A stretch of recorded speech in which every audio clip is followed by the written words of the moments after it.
another interesting story. Was going on the road with Horace a lot. Dave Holland had come from London to join Miles Davis, and he didn't have a place to stay. I went up to hear the band on one of his first nights, and we got to talking. I was going on the road with a month tour with Horace. So I told Dave he could stay at my apartment on 73rd Street. And when I got back a month later. He was there. He had been touring, but he was there. And there was another guy in the apartment. At first, I was a little taken aback because I just told Dave he could stay there. And the apartment was kind of messed up there. You could tell they had been there for a while. And I was going to say something, but the guy, he was laying on my bed. It was a guitar, leaned up against the wall. Oops, sorry. And he started playing guitar, and I went, whoa, who the hell is this guy? Uh-huh. I'd never heard a guitar. Turns out it was John McLaughlin. And he came to New York also to start playing with Miles or just start a career in New York. And eventually he formed the Mahavishnu Orchestra, and Billy Cobham was the guy to, everybody wanted in their band. And so Billy left Dreams to join Maha, and we were left without a drummer. We tried, something like 60 drummers. It became legendary auditions, but nobody played like that yet. So eventually we just kind of threw in the towel. We were working a lot in the studios anyway. Our records hadn't sold enough for them to keep us at the label, so that was a problem, and the band just kind of dissipated.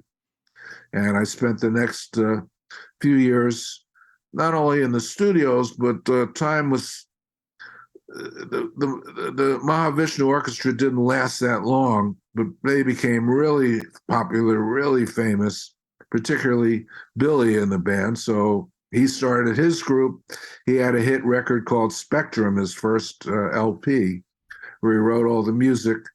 And he asked Mike and I to join his band, which we did. And that's when I really started to write my own music. I started thinking, it's about time that I really kind of buckle down and find where I'm at musically. And Dave Sanborn, who I'd met at the Stand Kids, funny how all these things are so interconnected. And I'd stayed in touch with Dave, who had been playing with the Paul Butterfield Blues Band. He had moved to New York from Woodstock. We had stayed in touch all those years. In fact, we had done some gigs together when I was with BS&T opposite Butterfield. And I had the idea that would be a good horn section, me, Mike, and Sanborn. So I just buckled down, and during the period with Billy, I was home writing my own music. So how long was that to write the whole album out?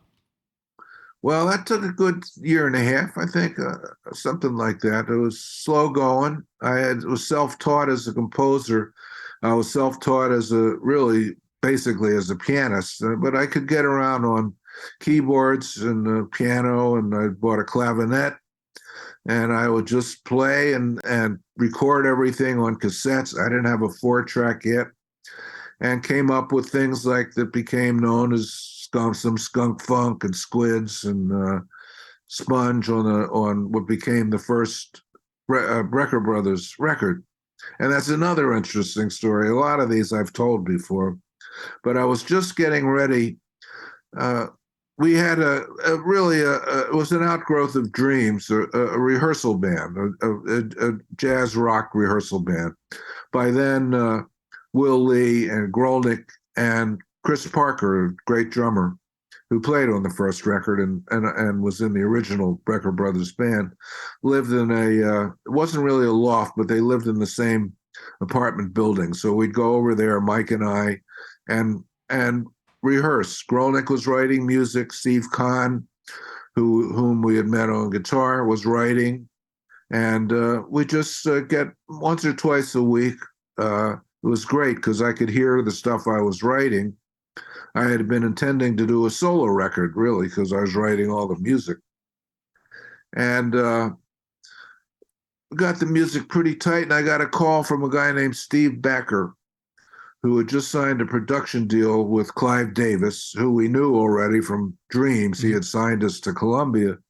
But in the interim, there was some kind of scandal. He got fired from Columbia. and was accused of this and that, and was ended up he beat the rap. He wasn't doing anything that anyone else didn't do as far as payola or whatever. And it started a new record company called Arista, and he was interested in the music that I had been writing, according to Steve Brecker. The only caveat was he wanted to sign the band, and so we wouldn't have to. What you had to do was do a demo usually, and then find somebody to take around and try to sell your music to the record companies. So if I took this deal, I wouldn't have to do any of that. The only caveat was Clive Davis wanted to call not the band, but he wanted to sign us as the Brecker Brothers. Do you think that was for And notoriety? Like he thought it would sell better? he thought, yeah, he was a genius at this stuff. The alliteration. Mike obviously was a great, amazing saxophonist, and he thought it would sell the band better rather than Randy Brecker Band or Randy Brecker Group, whatever I would have thought of. Plus, and I protested, as much as I could, but it was too good of an opportunity to turn down. So I eventually said, okay, call it the Brecker Brothers. Mm-hmm. And we went in and recorded all that stuff. And then Clive wasn't finished with me. It's funny, the other Mike really wasn't career oriented yet. He played great, and he was doing a lot of sessions. Everybody thought he was wonderful, as was Sanborn, but Sanborn wasn't really career oriented either. They both just were practicing their saxophone and doing gigs around town and doing some sessions. But Clive has, so I was basically the band leader, even though it was the Brecker Brothers. I had a long meeting with Clive, who said, man, I love everything you recorded, but, and whenever you hear but from Clive, there was going to be something, earth-shattering. Was the next sentence, you guys need a single. And basically he said, unless we did a single, because I said, look, first of all, you're calling it the Brecker Brothers. It's supposed to be all my music. We don't have any more tunes. We recorded everything. He said, well, if you're not going to put you need a single, or we can't put it out. It's just, there's nothing on there we can really sell. It's great music, but we need a single. Mm-hmm. So I trudged back to the rehearsal room. And we actually, because we were good at that, remember I said we used to jam stuff up in dreams. We just jammed up a tune, and it became, had the title was Sneaking Up Behind You. Mm-hmm.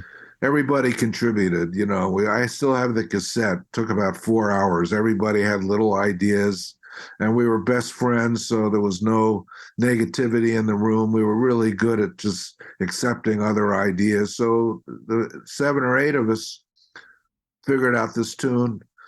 We went to record it a couple days later. Clive was at the session and loved it, thankfully.